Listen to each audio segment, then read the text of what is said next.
A couple of years ago, I actually wrote a letter about one employee in particular. I realized just really how hardworking she was and how special she was. She makes you feel like she cares about how your day is going. It just became more of a relationship than just a barista. And this one in particular is not like that just with me. She's basically like that with a lot of people. It is very infectious when you have somebody who basically cares. It really does rub off on everybody else.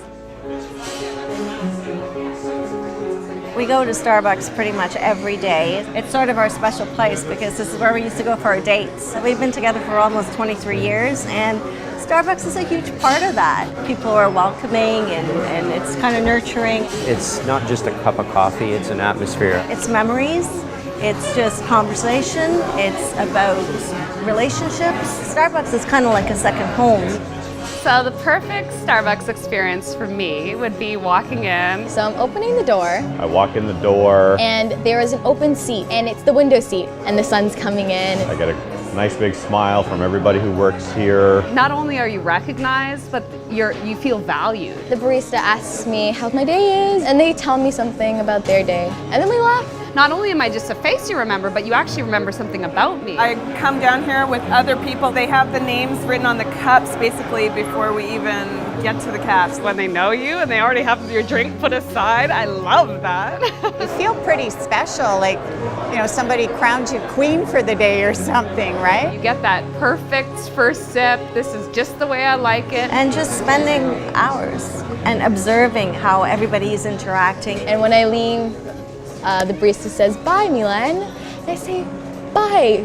Insert barista's name. This is a chance to really engage. And when you have that, it's beautiful. But not every Starbucks has that. So there's actually a Starbucks that's closer to me. And I come here because it's more comfortable. I'm known here. The other Starbucks, I go there plenty, but nobody ever seems to recognize me. You know, sometimes there's somebody not as outgoing as some of the other ones, and they just keep their head down and they don't really pay attention. When there's a really long line and you've been waiting for a long time and you finally get your drink and it's not what you expected, there's a little bit of disappointment there. Well, I start to feel a bit silly that perhaps I'm not ordering it the right way. Getting my name wrong at the bar.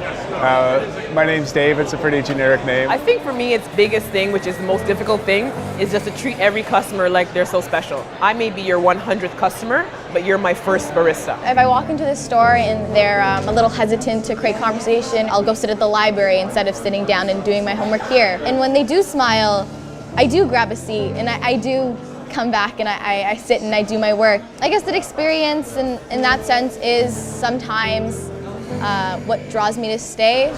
Why do you come to Starbucks? When I come to this location, they made an effort to get to know me. And there was this new girl, I hadn't seen her before, and she says, "How do you say your name?" So I told her.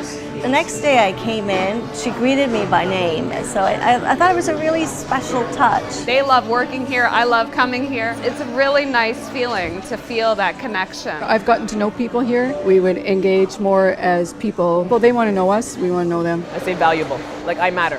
When I walk in, it's like they know me. You feel at home. It's kind of sad actually when some of them leave or go to another store. It hurts in a way because you do get to know them over the years. But one of the baristas was there and I observed this old guy came in and she asked him where his wife was.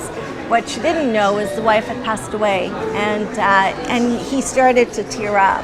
And she came around and she gave him a big hug. And it was the nicest thing because he obviously felt safe enough to share with that and to cry. And I just thought, that's a special barista. They know when somebody is authentic and when they're not. And I think you will find a way to connect with somebody because it's coming from your heart.